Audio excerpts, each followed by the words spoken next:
All right, so I'm Michael Greenberg. I'm from Chicago, and I'm really honored to be here. And actually, I want to be here honoring. This is not stuff that I made up, a lot of it. I've had wonderful teachers in dermatology, and I just want to share some of the stuff that I've been doing in my life. I got 30 minutes to give you 30 years of spiritual practice. I'll do it. So the first thing is, this is Hebrew, in case you don't know.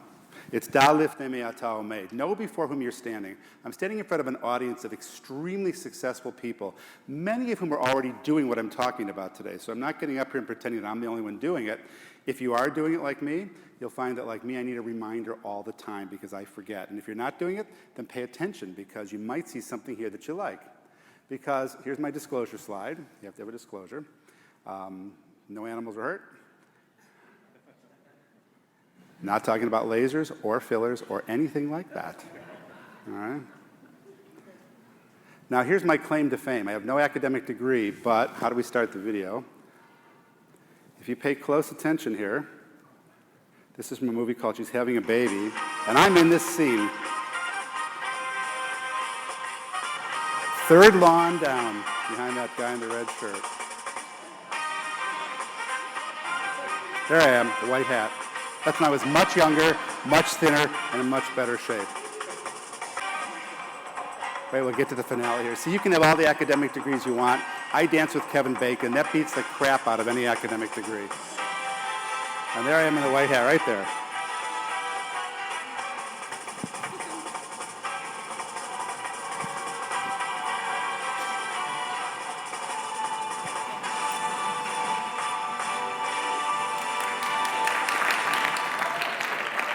Do not ever ask me to repeat that.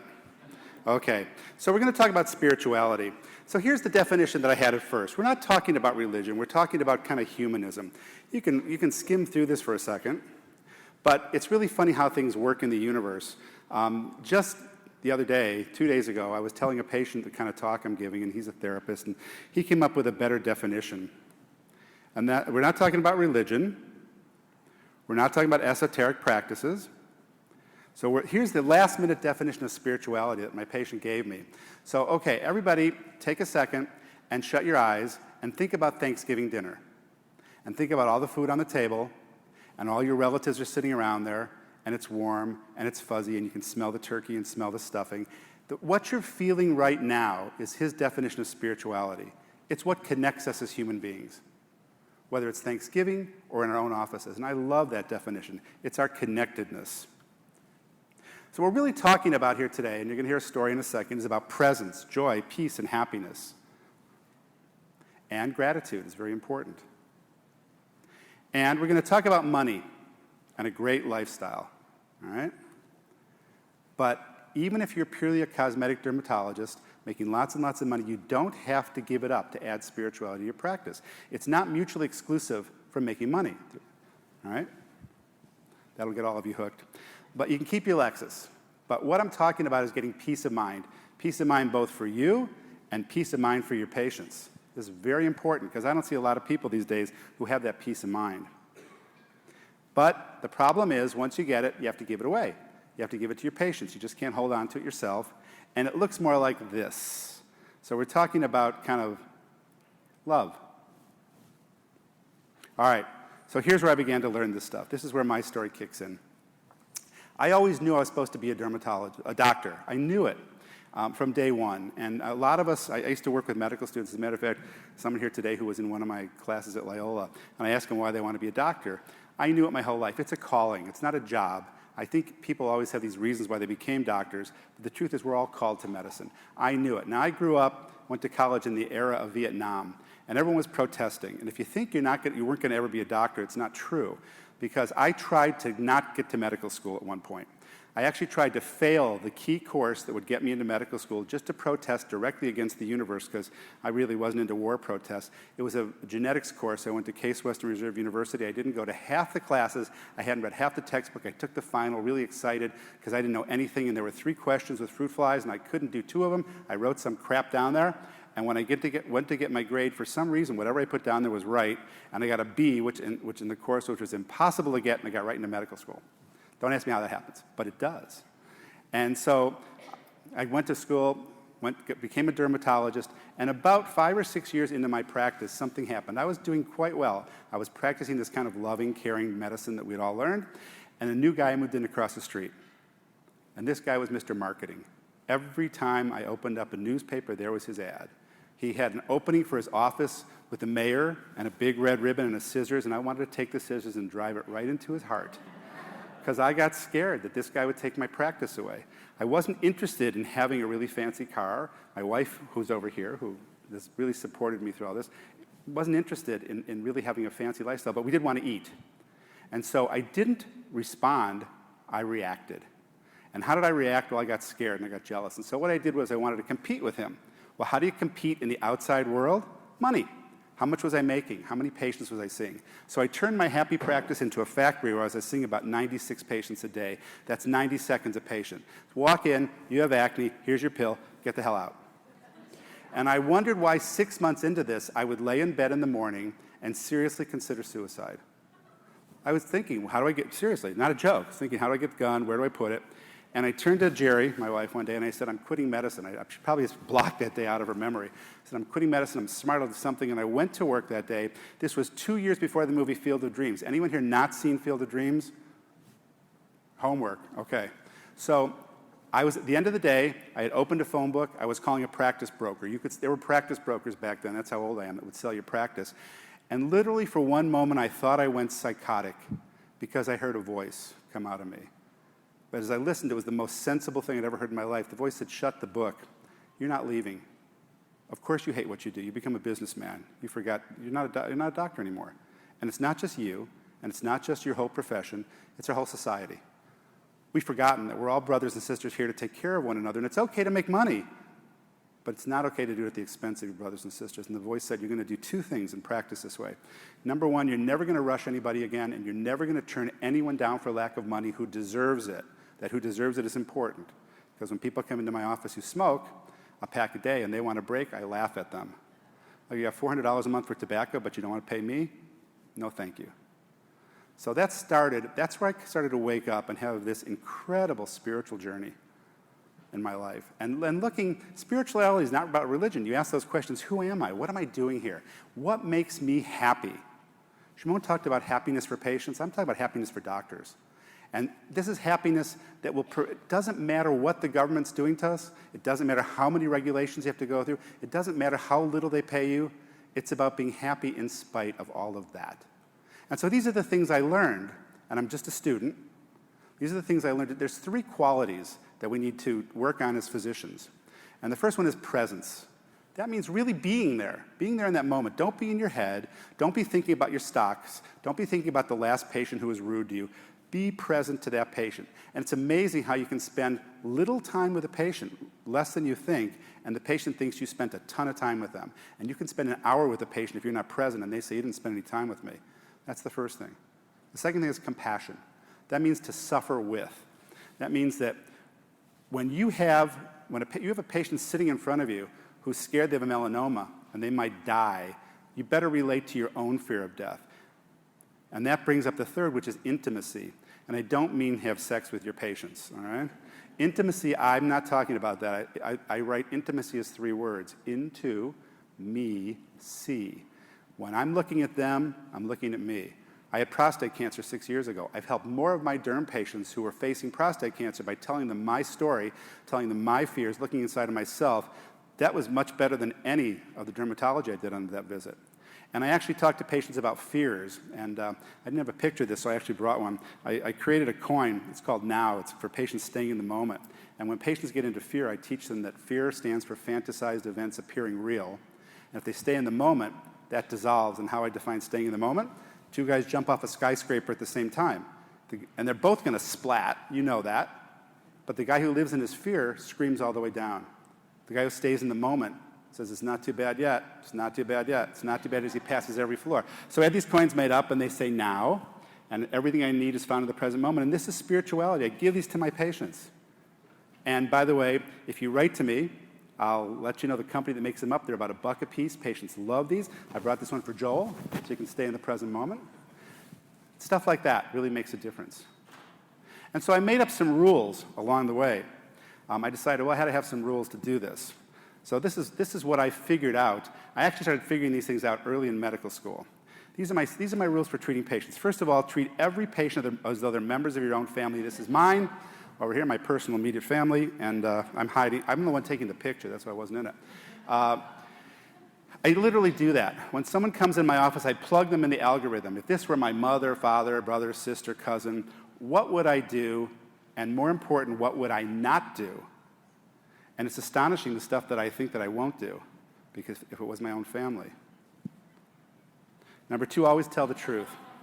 This is really key. I don't always want to tell the truth, but it really, really helps. Because my father taught me, if you always tell the truth, you never have to worry about what you said.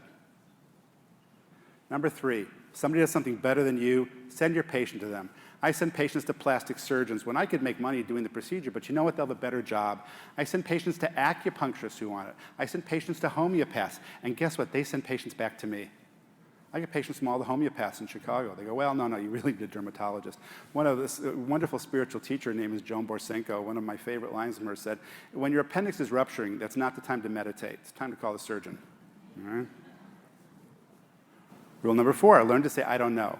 Now, I remember being a medical student hating to say, I don't know, because, that was, oh my God, how embarrassing it is. Think about being 40 years into your practice and the patient walks in with something and you go, I don't know what you have.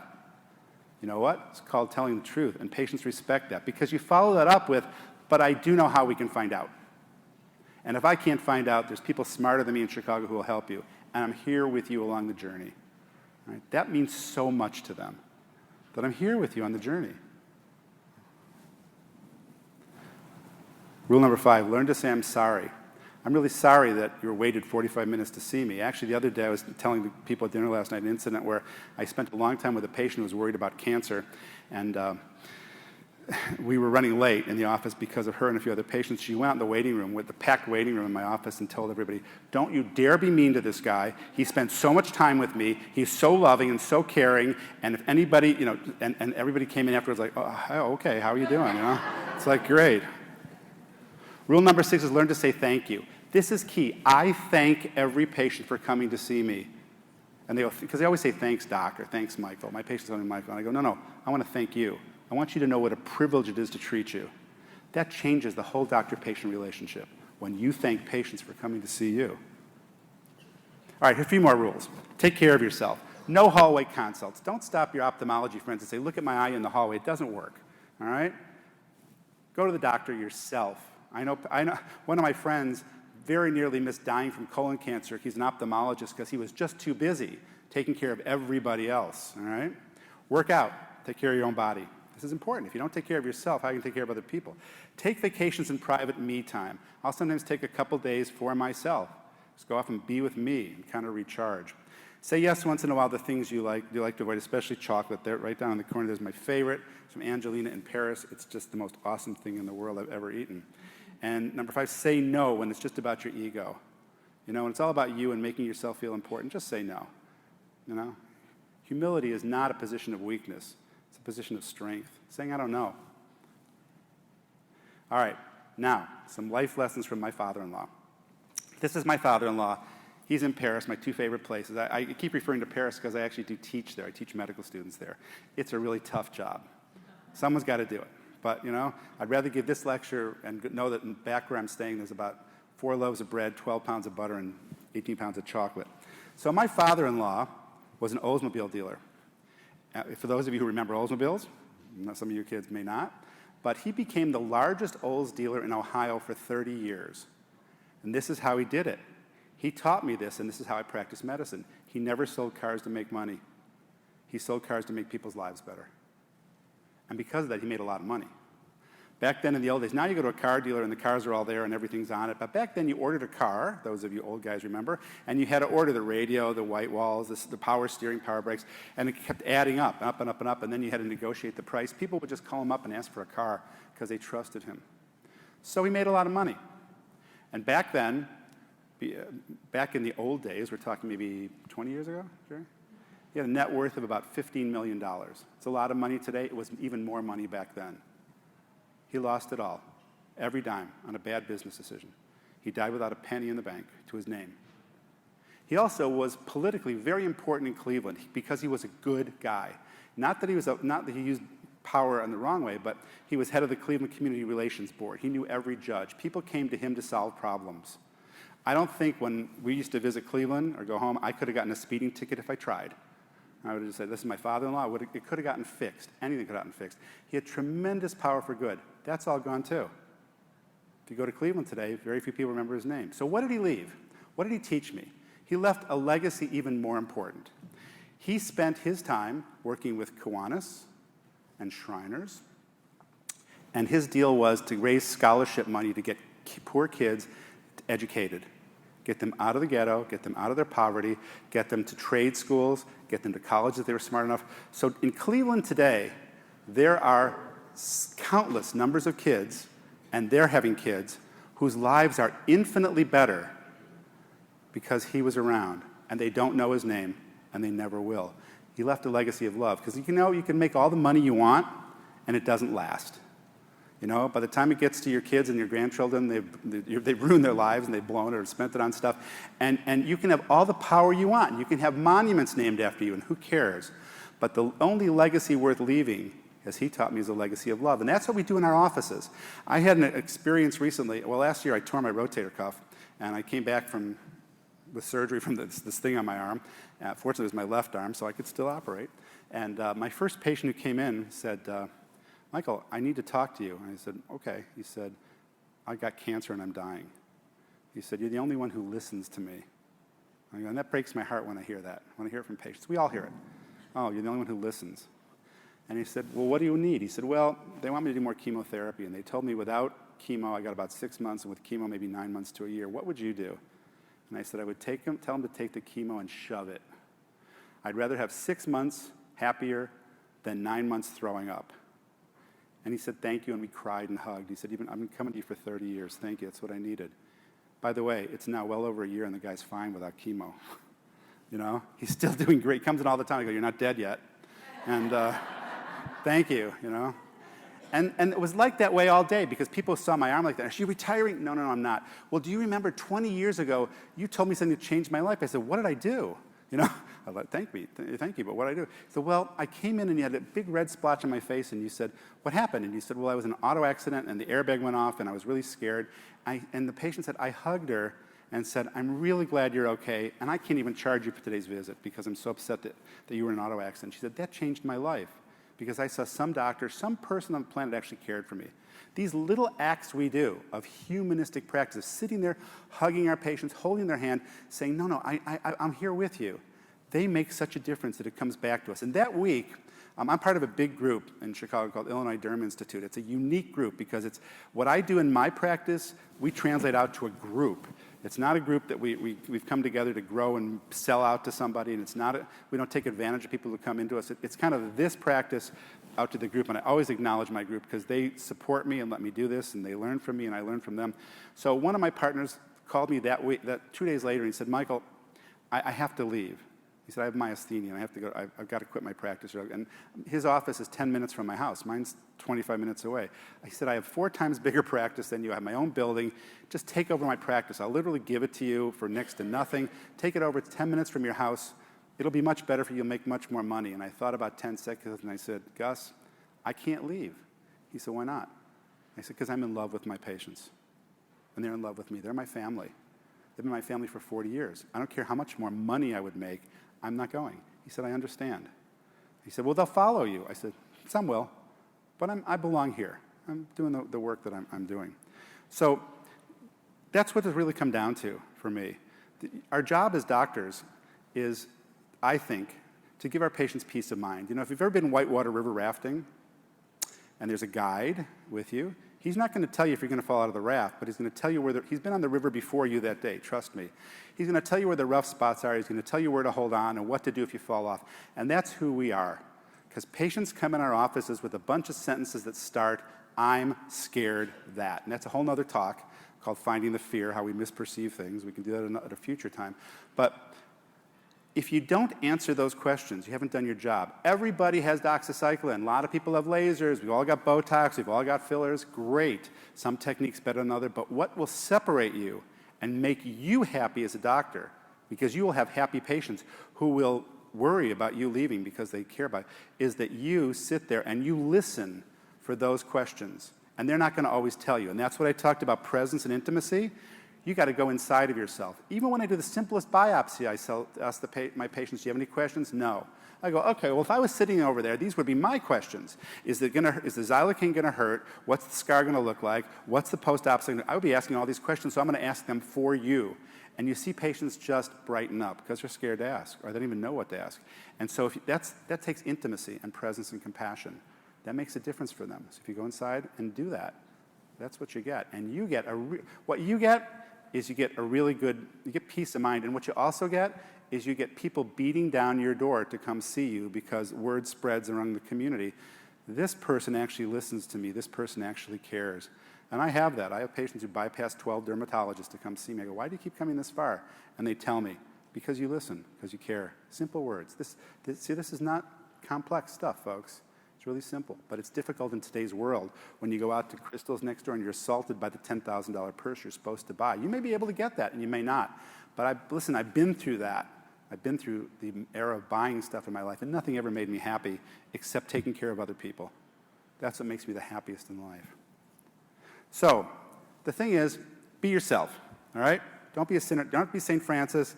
You don't have to be Bernie. You don't have to be Donald. Be who you really are. Be authentically you for your patients. That's who they're coming to see, all right? And you can even slip up once in a while. If you tell patients the truth and you love them, you can screw up and they'll be okay. They really will be, so if you tell them the truth. Be the healer you always are, you know? Sometimes the practice of dermatology, especially the aesthetic practice, tends to turn us into business people. Listen, it's not true. You know, you can make a lot of money. We all have things about ourselves that we don't like. And here's where I get really intimate with you guys, okay? So I've always been built like a football player, and I hated the fact that I had fat right up here on my chest. You know what we call them, you know, man boobs? I hated it. One of my partners said, why don't we freeze them off for you? I don't really like to do cosmetic procedures on myself that much, and I did. Let me tell you, I can wear knitted shirts now, and I'm much happier. So he didn't make any money on me, but if you'd make money on a patient for doing that, I'm going to tell you the result. I'm happier. My life is better, and I'm grateful to him that he even suggested it and did it. That's what we're in business for. You'll make money doing it, but you'll make people happy, all right? That's what healing's about. So here's the final word, the secret to spirituality. And I keep this so close to me, I actually have it tattooed right up here on my arm. Haynes will tell you I'm the only dermatologist he knows who has ink, all right? All right? Final word, the secret to spirituality, whether you're treating somebody with a wart or resurfacing their face, you gotta see life through the eyes of your heart and feel and speak with the eyes of your heart. And this is from The Little Prince. And once again, we go back to French stuff. Here's a secret, very simple. It's only with the heart that one can see rightly. What's essential is invisible to the eye. And that's how I would ask you to treat your patients. You'll still have plenty of cosmetic patients. You'll still have plenty of patients. But what you'll end up with, like me, after 40 years in practice, is I don't want to retire. People are retiring all the time because of business pressures. I don't want to do that. I love what I do. I get to hang out with people who love me, and I get to take care of them, and I get to live really well. I mean, what else is a better life than that? Think about it.